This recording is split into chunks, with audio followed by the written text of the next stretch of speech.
Раковски сите се прашуваат за судбината на Груевски. Сега овие денови тоа е главна тема. Откако Петар Маџар, лидерот на унгарската опозиција, најави дека Груевски и уште двајца полски функционери ќе си одат од земјата заради тоа што тоа се криминалци. И сега вашиот став, дали е лесна таа процедура екстрадиција? Како изгледа таа процедура, заради тоа што сите очекуваат следната недела, овој месец веќе Груевски да дојде во Македонија. Но како навистина изгледа тоа? Добро, јас ја слушнав таа најава на лидерот сега што ќе биде на, нели има двотрецинско мнозинство во парламентот, но не можам да коментирам за законот. Но екстрадицијата е секаде слична. Се работи за барање од државата која бара екстрадиција и таму се води екстрадициона постапка. Јас мислам дека таа екстрадициона постапка се води по прописите, по закон кои се предвидени и тоа е процедура. Например, ево да кажеме, кај нас треба да се достави барање, и тогаш се одлучува судот во екстрадициона постапка, одлучува за лицето дали ќе го екстрадира. Тоа одлучуваат судии. Значи не може да одлучува политичар за тоа, тој може само да каже. Но да каже желби. Желби. Затоа што статусот сега може да е како азил. Тој може да го укини азилот. Али екстрадиционата постапка е сосема друга постапка. Добро. И со таа екстрадиција таму треба да се прибави предметот од тука за која се барат. Ако, например, една држава го бара, може и друга држава, може и 3 држави да бараат некого, тогаш се одлучува според тоа што за кое дело, какво дело, значи има закон. За тие дела, за кој е осуден во отсуство тука, се доставуваат до земјата и сигурно судиите го разгледуваат предметот дали прво според нивниот закон кривичен е предвидено тоа дело. Значи нема да навлегувам во детали каков е законот во Маđarска, но тоа е постапка која е правна и која може да предизвика подолг период на одлука. Затоа што имат исто така право на одбрана во таа екстрадициона постапка. Значи тоа не е преку вечер сигурно, ако се повика на тоа дека може тие да го повикат во суд за да бараат да го испорачаат, но сепак екстрадиционата постапка се запазува. Може тоа да трае брзо, но тоа зависи од двете држави. Не зависи само од едната држава. Тие ќе бараат сите документи да се пратат, пресудите, документите, доказите, комплетно предметите, преведени на маđarски, не можете затоа што таму си е службен јазик маđarски, и одлучува судот, значи за екстрадицијата. Има во некои земји, например, кога задната одлука ја носи, пример, министерот за правда, председателот на државата, зависно од која држава во која.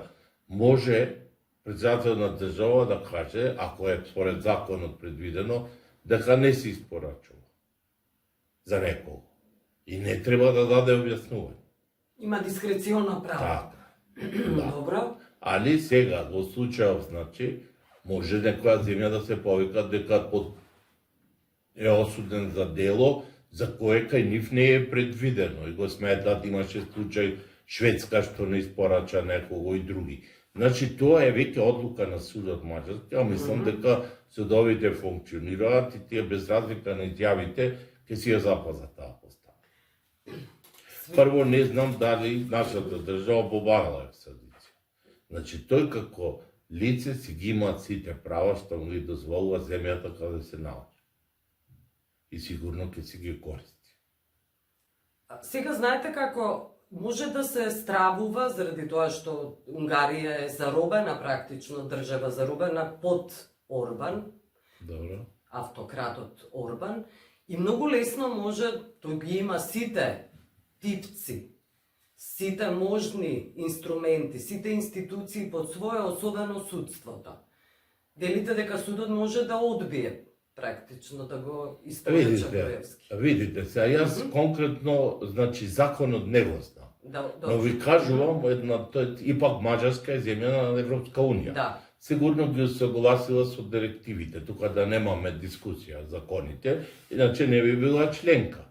Друго е што тој се наметнал на судството. Така, но сепак, зборовме, си има постапка без разлика на притисоците. А дали одлуката за испорачување зависи многу од тоа дека и ние во судството не сме добри, Добро. и тие тоа многу добро го разгледуваат во сите земји. Сме имаме случаи кога, например, одбиле екстрадиција, затоа што сметат дека е политички прогон, дека политички е мотивирано. Значи, сепак таму си има одбрана, си има адвокати, си има суди, си има постапка и сега унапред не можеме да кажеме. Може би самиот сака да се јави и тука има други права овде кои може да ги користи и така. Да, добро. Дали може да престанат постапките и заради тоа што му се судело во отсуство? Да. Постојат и такви можности. Повторно Не да се постои. повторат Мора на постапките. јавноста, не знам зашто не се кажува, Добро? но сите, знаете како, кога слушате, сите некако скриено тоа. Јас зборувам како е правно. Например, ако биде некој испорачан, екстрадиран, тогаш овдека, ако е суден во отсуство, може да бара повторување на постапката. И судот треба да одобри повторување на постапката. Значи Груевски Да. може да бара Да, повторување да, на постапката. Да. Како сите, значи збориме се дали е Груевски, дали е А друг. тоа што бил избеган нема врска. Нема врска, тоа може, имаше случаи каде значи дека бил избеган, дека примил со некој, али во 99% случаи треба да се повтори постапката. Тоа значи дека може Затоа што е достапен на органите. Да. И е присутен и дека треба, друго е во отсуство, друго е кога ќе даде ефективна одбрана, може би ќе нешто признае, може би нешто ќе се брани, значи му следи повторување на постапката.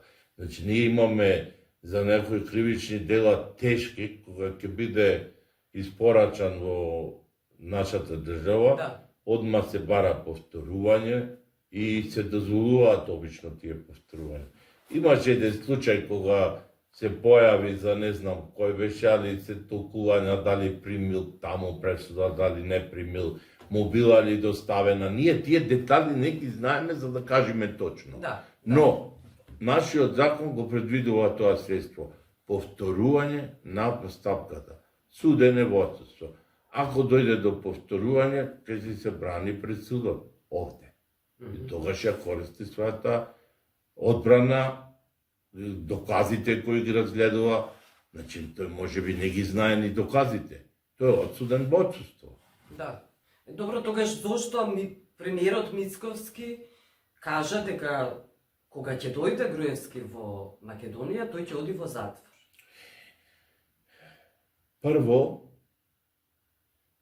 Прво и основно, дали ќе оди во затвор.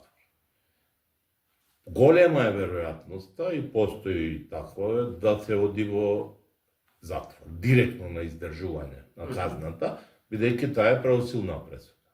Од Кога ќе биде екстрадиран. Кога ќе влезе во Македонија, Да. ќе биде Да, обично си оди добро. на гранична контрола, си имаат тие, го приведуваат и го носат во затвор. Лицето. Како Артан Груевски што Лицето, заврши. да. Но, тоа беше во фаза на истрага. Добро. Значи, Артан Груби не е осуден во отсуство. Тоа беше преседан, тоа беше поминување и одење во куќен притвор ради безбедносни причини. Но овдека имаме, ако е осуден во отсуство, во постапка пред судот, повторувањето додека биде во затвор може да бара укинување на притворот, може исто да користи сите средства. Но во секој случај, додека не се одобри повторување на постапката, обично се во затвор. И ако се одобри повторувањето на постапката, дека ќе почнува одново, тогаш се одлучува дали обвинителството ќе предложи мерки. Ако значи се одобри повторувањето, а ви викам во 99% случаи се одобрува, тогаш може да се предложат мерки за обезбедување присуство, бидејќи било. Какви мерки? Да му се одземе пасош? Може пасош да се. Добро. Тие се во Законот за кривична постапка предвидени, мерка притвор тогаш може ако се повтори постапката, веќе не е затвор.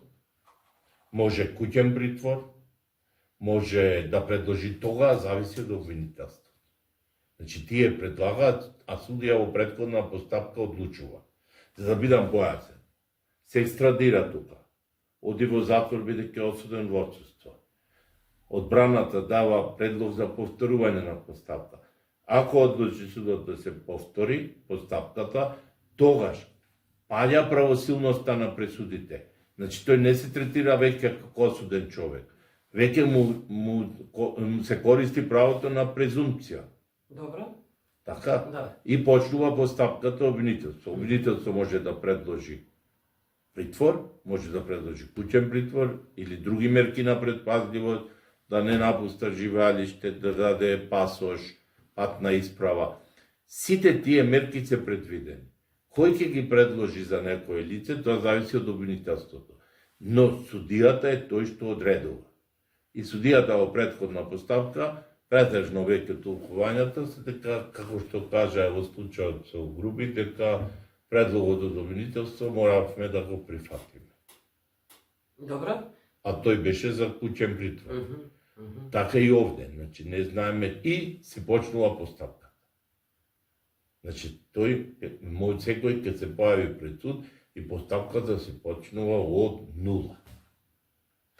Се дава ли кауција заради тоа што во странство Кауцијата се е даваат друго, пари? сева. Значи, Добро. тоа е веќе, ако се одреди мерка притвор, Добро.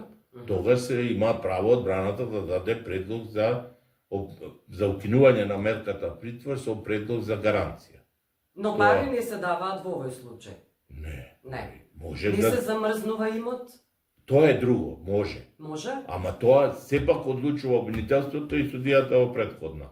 Значи не одлучува тука обвинетиот, осомничениот ќе биде, Да. или обвинетиот не одлучува тој за тоа. Но ако има некоја мерка построга, тогаш може да бара укинување на мерката со гаранција. А пари, не знам во кој смисол мислите пари дека треба. Како кауција? Тоа е за излегување за мерките. Да. А Но не е во за... овој случај да, не би да. депонирал Ако се никакви повтори постапката, значи зборуваме, ако судот ја повтори постапката, све почнува одново. И си течат сите рокови, мерки, кои ќе бидат претходни мерки, какви мерки, све мерки на предпазливост, куќен притвор, затвор, ефективен притвор, значи тоа е зависно од судот и обвинителството.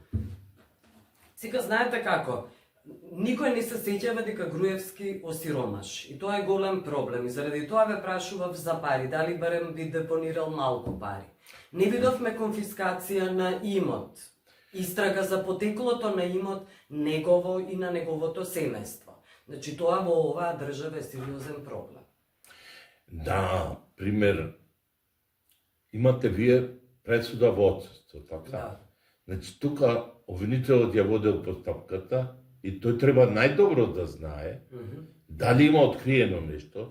Јас не ја имам видено ни пресуда за господин Груевски, немам ништо видено за да коментирам. И не е пристојно јас да коментирам за тоа. Но зборувам независно за било кој. Значи, зависи дали тие имаат податоци за тоа, тие ги предлагаат тие мерки.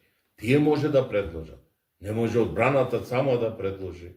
Значи, тие имаат податоци кои, ако се повтори постапката, значи, зборуваме ако се повтори, тогаш тие може да ги предложат тие мерки.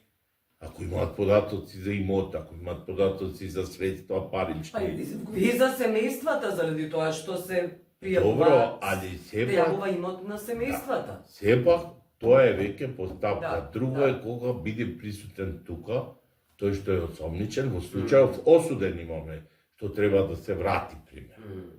Ако го се екстрадира, тогаш е друг постапката, ви кажав, ако се повтори, сите средства му стојат на располагање на обвинител. Сега Линче Ристовска веќе не е дел од обвинителството, што се однесува, воопшто и се тргна сосема даде оставка како обвинителка, но беше тргната од тие случаи. Ненад Савевски, новиот државен јавен обвинител, образложи дека толку е мандатот за Ристовска, не само за неа, и за други обвинители. Видите, јас колку што сум запознан, имаше избор на суди во одделот за организиран обвинители, извините. Во одделот за организиран криминал, и знам дека се избраа некои нови, тие не се нови обвинители, тие се од основните обвинителства. Секој има право да конкурира. И така, и тие доаѓале од основните обвинителства во организиран. Не доаѓале, да кажеме, од други места. И сега, некои не се реизбрани.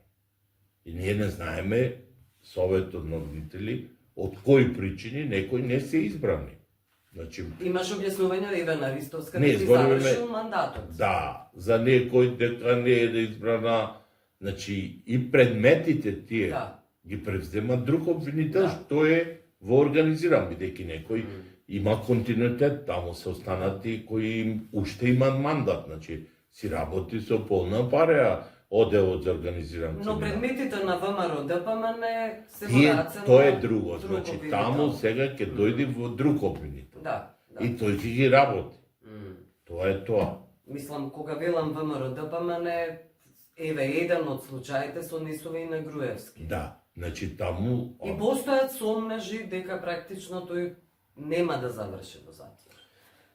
Видите, значи повторно ќе кажам. Зависи дали ако се врати некој доброволно, а е во бегство, така? И таму добил азил. Ако му се укини азилот, тогаш започнува екстрадициона постапка. Ако го бара државата, ако не го бара државата, нема екстрадициона постапка. Ако го бара, тогаш таму кога ќе заврши постапката, доаѓа овде. И овде не може да го избегне затворот. Не може, но не може. Објаснивте се. Затоа што е правосилна пресудата. Се додека не биде побарано. Сега може да биде здравствени причини, сега видите, може да дојде и од здравствени причини, одлагање има на издržување. Значи сите мери постојат како за секој човек. Значи во законот, значи секој може да бара одлагање. За одлагањето се знае кој одлучува, пак судија одлучува. Дали ќе одложи издржувањето на мерката затвор. Мерката, казната затвор, извините. Значи, повторно судија одлучува. Тој е судија за извршување на санкции. Значи, не се истите суди. Тој може да одбие тоа и тоаш мора да оди во затвор. И тука почнува постапката за повторување. Една нова постапка или постапки во множина најави премиерот Мицковски говорејќи за негово чувство дека можат да бидат гонети луѓето во опозицијата, говорејќи дека станува збор за високи функционери, премиери, председатели на влади, нивни семејства. На опозиција, односно на СДСМ, поточно. Тој вели дека нема информации. Но доколку не би имал информации, секако дека не би можел да располага со такво чувство, како вели тој. Може ли обвинителството да дава сепак информации на високи функционери, на премиери? Значи, ја слушнав тоа. Мислам дека таа изјава малку ги поминува границите на тоа што е дел од извршната власт, премиера на државата. Во смисол чувство дека ќе има прогон. И отприлike се кажани на кого смета, бидејќи знаеме кои биле премиери. Така беше кажано, председатели на влада. Значи, знаеме кои биле во тој период назад. Сега дали мисли, може да мисли на времето кога и ВМРО бил на власт. Тоа не можам да го толкувам. Но би толкувал дека по мене треба веќе да се прифати правилото да повеќе си работи обвинителството работата, иако има елементи, сите ќе ги дознаеме. А овде чувства зашто ги дава тие изјави, то си е негово право. А мислам дека, јас кажав, не е во ред. Поред мене, според моето искуство, сепак не би давал такви изјави да сум на тоа место, бидејќи се знае, ако сакаме да направиме кој одлучува, зашто одлучува, се знае дека на крај судот одлучува. А обвинителството може да си води истраги. Тоа никој не може да го спречи. Значи не може суд да спречи обвинителство согласно нашите позитивни законски прописи да не води према некого предистрага или истрага. Може да води против секого, а никој да не знае. Затоа нема потреба да се кажува за кого се води. Значи повеќе јас тоа го гледам како ајде чувство, ама се посочува према кого може да има одредена истрага. Затоа за мене тоа може би не е во ред, али тоа е тоа и мислам дека секој што постојат елементи, затоа што во оваа држава мислам дека се направија многу кривични дела. Имате и по процесиве кои ги застапуваме, значи има доста процеси. Сега, тоа СЈО што неславно заврши, тоа беше, мислам, сериозен удар за нашето правосудство, кој сака нека каже. Дали биле успешни, дали биле неуспешни, го оставаме на страна. Шанса имаја. Дали политички некој ги уништи, дали не, исто така треба јавно да проговоре, бидејќи сите таму ја гледавме единствената надеж дека ќе се расчисти. Бидејќи сите се согласија, не ги избрав јас тие, ги избраа сите, мислам за кој предводеше таа СЈО, беа по договор на политичките партии. И меѓународната заедница. И меѓународната како гарант. И сега, што се случи, можеме да предпоставуваме, но тоа беше сериозен удар. Иако си има обвинителства кои си работат, имате обвинителства кои работат, никој не споменал, но си има осуди, си има одсудот, си одат во затвор луѓе. Значи, не е само во Скопје. Се оделот за организиран пошто е во Скопје, повеќе има товар на Скопскиот кривичен суд и сега дали е пополнет со капацитети? Да, но сепак недостасува, мислам, помошен кадар кој треба да помогне и мислам дека треба да се водат независни истраги без да се прозива никој за секој што постојат елемент. Имавме ево сега, не можеме да кажеме дека имаше и истраги, притвори за луѓе кои се сега на функции. Така треба и да продолжи. А сега некој ако направил кривично дело, па нека и поренеше премиер, треба да си одговара. Ама не знам за кого јас. И не можам да предпоставам. Сигурно и премиерот кажа дека има чувство, али тоа чувство како прогон, не знам, тоа си е негов коментар. На крај сме благодарам за овој разговор. Благодарам.